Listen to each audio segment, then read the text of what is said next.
So now we come to the second limb of yoga, which is niyama. So I mentioned before, niyama, restraint. So this really means self-restraint.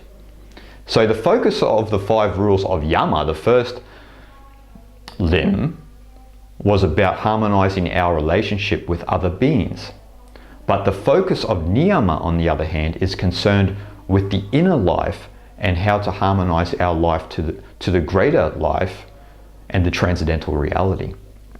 That's the focus of niyama. It's more of an inward thing, as opposed to yama is more of a moral and social limb.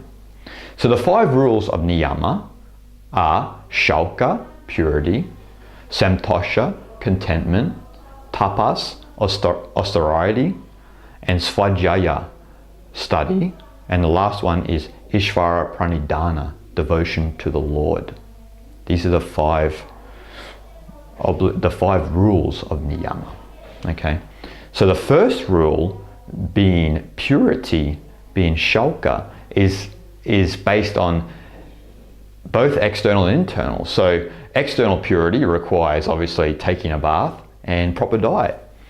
But the focus of this rule is more about on mental purity, so more about concentration and meditation. This is what it's based more on. Now, the second rule, samtosha, which is contentment. Now, this contentment is actually diametrically opposed to our modern consumerism, our modern consumer mentality. So this contentment is trying to teach you to be happy just with what you have, no matter what it is you have.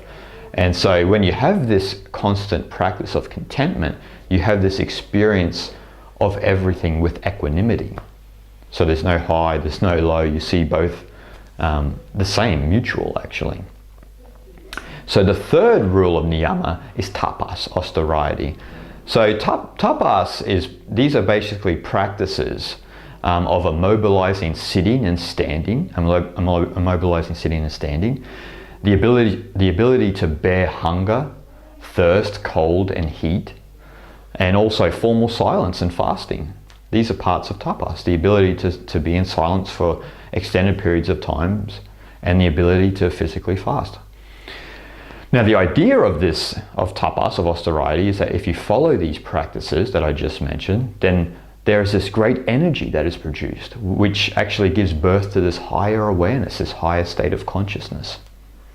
This is why it is very important as part of the 5 rules of niyama. Now the fourth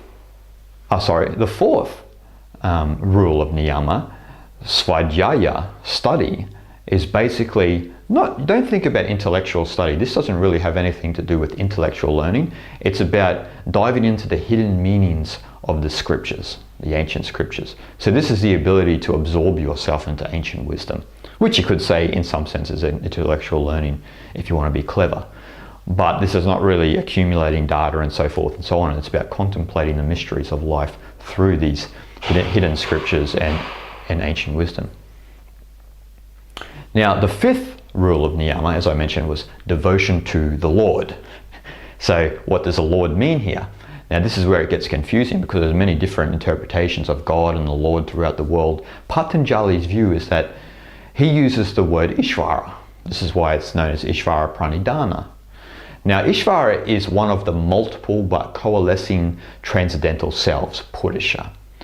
So Ishvara's status among the many selves is due to the fact that it can never be subject to the illusion that it is deprived of its omniscience and omnipresence, which seems, might seem confusing, but, Patanjali did incorporate the concept of the Lord into his dualistic system because he actually believed in it.